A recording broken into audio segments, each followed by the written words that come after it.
Tunataka kushukuru kwamba tena Rais wa nchi William Samoei Ruto ameamua kutembelea Busia kuanzia Jumatatu.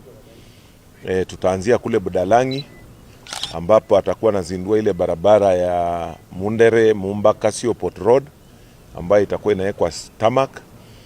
Alafu pia atazindua ile soko ya Budalangi ESP Market. Hiyo ndio shughuli itakuwa kule saa 2. Tutaanza saa 2 siku ya Jumatatu. Tukitoka hapo tutaenda Nasewa. Nasewa kule ndio mnajua tuko na ile export processing zone na pia tuko na ile KIPES, na ndio pale pia tunataka kuweka airstrip na ile affordable housing na masoko. So that is going to be another what we would call smart city ya Nasewa. So hapo pia atakuwa anazindua ile barabara ya kutoka Nasewa kuja Matayos ambao watakuwa wanaweka lami kuja Matayos. Sasa hiyo barabara itakuwa imeconnect na Nasewa na Kisumu Busia Road. Hiyo ndiyo atakuwa anazindua siku ya Jumatatu. Tukitoka hapo mnajua tuko na shida ambayo ilitupata kule Bungoma, ile ajali ilikuwa kule, tutaenda kule. Sasa tena tutarudi siku ya Wednesday ni Jumatano.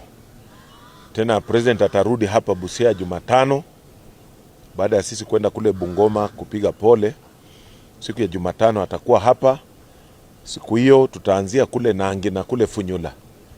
Atakuwa anaangalia ile nyumba za affordable housing zimefika wapi, na pia kuzindua ile barabara ya Nangi na Muluanda na Mbogoto Ganjala Matayos Road, ile ring road. So atakuwa anazindua hiyo. Tukitoka hapo tutakuja kuzindua stadium hapa nyuma, Busa Stadium, ambayo itakuwa stadium ya kimasasa ambayo itakuwa ina accommodate zaidi ya watu 10,000, modern stadium. So hiyo among those flagship projects. So hiyo tutazindua hapa nyuma. Tukimaliza hiyo tutaenda kule Kocholia, kule Teso North kuweka ile kuzindua ile hostels za Kenya Medical Training College KMTC. Hiyo ndio atafanya kwa sasa. Alafu ndio baadaye tena atarudi kufanya hiyo miradi ingine ambayo itakuwa imebaki.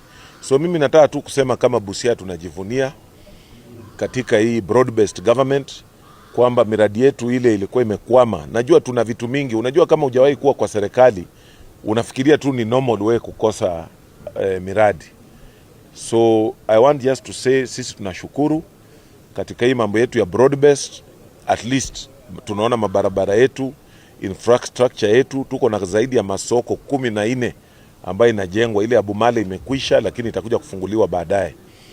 Pia tunaanzisha hospitali hapa, another annex, specialized annex. Tutakuwa tunaanzisha, tuta-advertise next week hapa BCRH, ambayo itakuwa hospitali pia kimasasa kushughulikia mambo ya kansa, ya watoto, ya wamama na wazee. Na pia tutakuwa na burnt unit ya kisasa pia ambayo tutakuwa tunazindua kama county, na pia baadaye tutataka tusaidiane na serikali kuu kama tunaweza sukuma hii iwe proper level 5. Unajua sengine unasema ni level 5 lakini ile vifaa iko pale haifanyi. So hiyo ndio pia mambo tutakuwa tunasukuma. So hiyo pia tutakuwa tunazindua next week. Tutakuwa tuna advertise next week. So Mungu akisaidia pia itaenda sabamba na hii stadium, kwa sababu nimeona yule mwenye amepewa hiyo kandarasi ni ile anajenga ile Talanta Stadium kule Nairobi, ile inaitwa Raila Amolo Stadium. So pia tuta expect kazi mzuri pia kwa wakati ambao ufaao.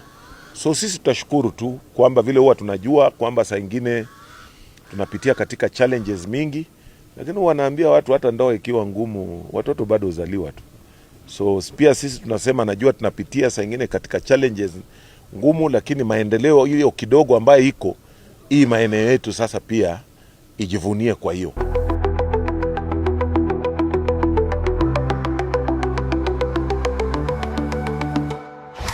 This is Alakara TV.